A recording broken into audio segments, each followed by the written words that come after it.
Hi grade 12s, sorry I'm not in today. I've made you a short video about day 1 in our new unit, which is all about transition matrices. So yesterday we did a little bit of review on matrices, so hopefully you're feeling a little bit comfortable with those, and we can get started with looking at what transition matrices are. So today we're going to be looking at how we can represent probabilities with matrices. And we're going to look at a particular probability situation which is called a Markov chain. This is a system in which the probability of each event depends only on the current state of the system. So here's a situation that we could model using a Markov chain. If it's dry today, the probability it will be raining tomorrow is 0.4. And if it's raining today, the probability it will be raining tomorrow is 0.5. So the probability of it raining tomorrow depends on what is happening today. So this is a system that this is a situation that we're modeling using a Markov chain. So we could show this with what's called a transition diagram. So we could have, let's just get a pen selected. So we could have dry and rain as our two different states, and it's saying if it's dry today, the probability it will be raining tomorrow is 0.4. So I'm going to draw an arrow to the rain. I'm going to write the probability along there, and of course that means the other alternative is if it's dry today, it could still be dry tomorrow. So I'm going to draw an arrow that goes back into dry, and of course that probability will be 0.6 because they have to add up to 1. And then I can fill out the other side of the diagram. If it's raining today, the probability it's raining tomorrow is 0.5. 0.5, and that means the probability it's dry tomorrow is 0.5. Okay, so this is called a transition diagram. It shows the situation quite nicely. Obviously, as we have more options, instead of just dry and rain, the diagrams will get quite messy. So one thing we can do to organise it and represent it in a bit more of a logical way is to use a matrix, and it's called a transition matrix. So we're going to have dry and rain. And the way these work is we go from the the column headings are the current state, so today's weather, and the row headings are the future state. Okay, so then we can put our matrix in here. So probability of being dry tomorrow is 0.6. If it's dry, the probability of it raining tomorrow is 0.4.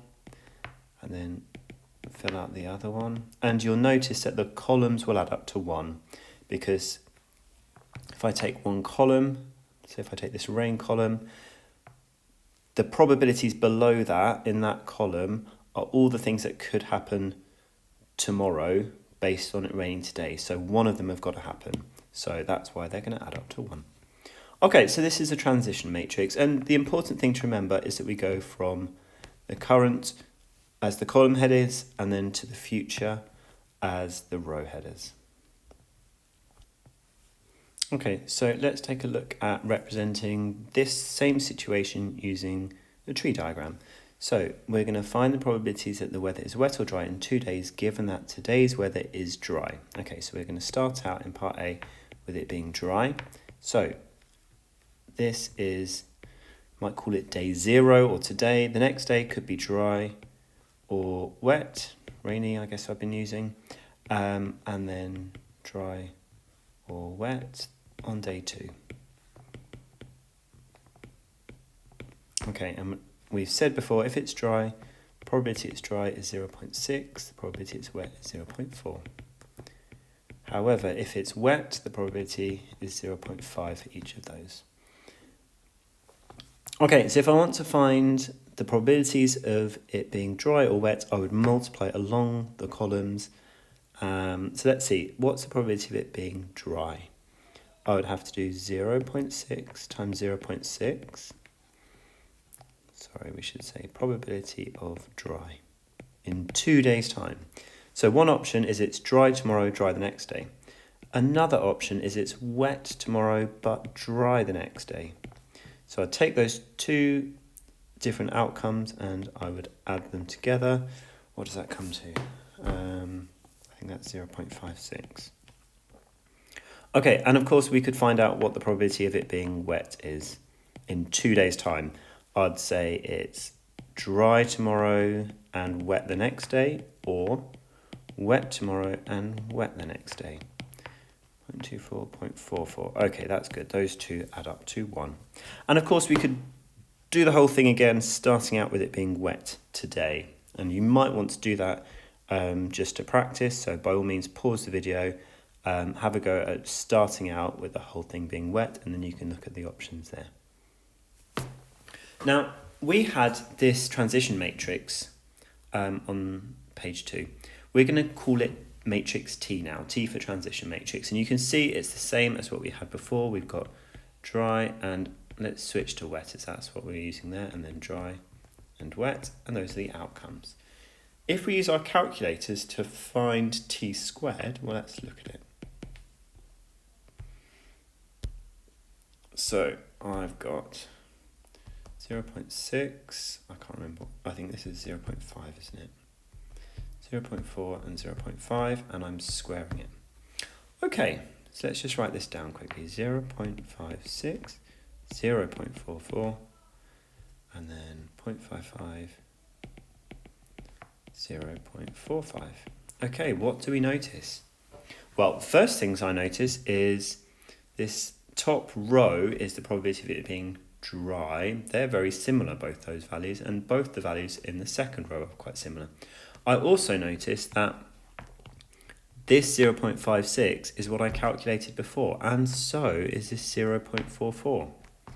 If you had done part B in this tree diagram question, you would find that the second column are values that you've already found as well. So what we're noticing, I hope, is that T squared is giving me the probabilities after 2 days. That's what we were calculating with the tree diagram. And similarly, T cubed would give me the probabilities of the weather in 3 days' time, and so on. So T to the power of n gives the probabilities of being in different states after n transitions. I'm going to highlight that because I think that's a fairly important idea that we should be trying to remember. Okay, so find the probability of the weather being dry in 5 days' time if the weather today is dry. Well, drawing out a tree diagram for 5 days would not be much fun. So let's go with finding T to the power of 5. Okay, I'm going to do this the lazy way and just change the power. There we go. 0.5. I'm going to round these to 556 and 444.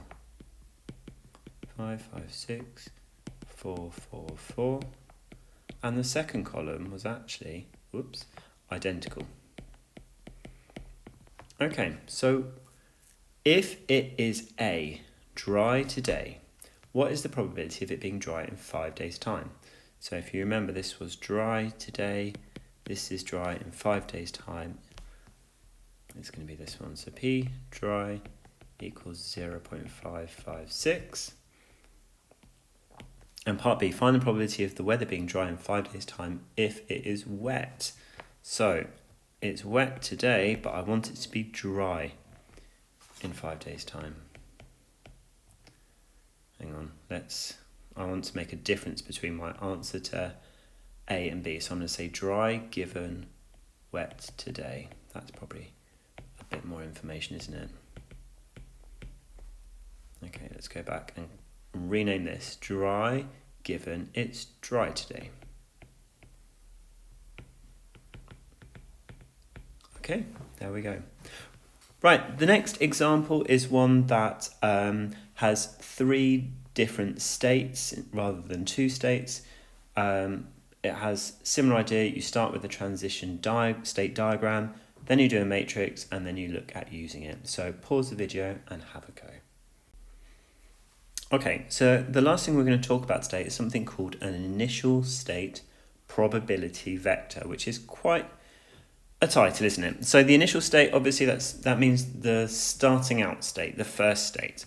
So is it dry today? Is it rainy today? and we're talking about a probability vector. So it is a vector and it is representing the probabilities of the initial state. So what is the probability that today is dry or today is wet? Now sometimes you'll know that fact already, and so you don't need a probability vector. If you remember, with these, we knew, oh, it is dry today. What's the probability of it being dry in 5 days' time? I'm only going to look at this dry today column. I'm not going to bother looking at the other column. But sometimes you don't. So let's have a quick read. If the probability you're in state 1 now is P, and the probability you're in state 2 is Q, then the probability of being in each state after one transition is our transition matrix multiplied by this vector PQ. So it's taking our transition matrix that we had and timesing it by the probability of being dry today or wet tomorrow, for example. And obviously, if you're going to do it in multiple days, you just raise that power on the transition matrix again. So we're still talking about the raining and not raining situation. Given there is a probability of 0.3 that today will be dry, find the probability it will also be dry in 3 days' time. So we want probability of dry given dry today. Okay, so we are going to take our transition matrix from before. I think I still remember it. Now, we want to do this in 3 days' time, so I'm going to raise it to the power of 3. And the probability it's dry today is 0.3. So I'm going to put that up here, and the probability it's wet today is 0.7. And I'm going to find this. So let's take this, let's change that to a 3, and let's put in a vector. What was it? 0.3 and 0.7. 3, 0.7, okay, 0.555 and 0.445 when we round those. Okay, so the probability of being dry today, the probability of it being dry in 3 days is this 0.555. The top was dry, the bottom was wet. So 0.555. Okay. Okay, so I think I might need to tidy up my notation a bit, because this was actually just finding it, wasn't it? So this is my probability that it is dry, given that it's dry today. Okay, so as I said earlier, normally you know what the initial state is. So in those instances, it's easiest to just look at the corresponding column of the transition matrix. Okay, there is one final example that we're going to look at. This involves not an initial state probability vector, but initial population state vector. So it's saying how many people are in each of the populations. So Kiko and Popsy are 2 new drinks. Everyone who purchased one of these drinks one week will buy one of them next week also. The transition matrix below represents the probability of transitioning between Kiko and Popsy each week. Okay, so we have the current location as the column headers, future state as the row headers. We have a survey of 126 consumers showed that 81 bought Kiko and 45 bought Popsy. So this is the initial state vector. It shows how our system is at the beginning. And so we have Kiko at the top with 81, Popsy underneath with 45. Calculate the number of people buying each drink after 1 week. So after 1 week, we need to do the transition matrix multiplied by our initial state vector. So it will be the transition matrix multiplied by the initial state vector. Okay, let's just try and put this in. 0.75 was up there. And then, oops, what do we have? 0.2 and 0.8. And I'm going to do the vector again, 81 and 45. Okay, so my 69.75 and 56.25. All right, so the top line represents Kiko, bottom line represents Pepsi, Popsy, not Pepsi. Okay, so we would have to do some rounding here and we'd say 70 Kiko drinkers and 56 Popsy drinkers. So it has swung slightly in Popsy's favour. Okay, so we want to, and yeah, you can have a go at the final example on your own, I think. It shouldn't cause too much issue. So a few key ideas here. Obviously, we've got this whole idea of a Markov chain, representing it with a transition matrix, making sure that we're getting the current in the right place. We have this idea that we can raise the transition matrix to a power to repeat, to kind of cycle through the situation multiple times. And then we have this idea, this final idea of like an initial state represented as a vector, either the probability of being in each state or what the population is in each state at the start. Okay, you can see that the homework is level today. There's a couple of, a few easier questions and then some of the level 2 ones which are kind of moving towards level 5, level 6 kind of grade standard. Okay, good luck practicing that.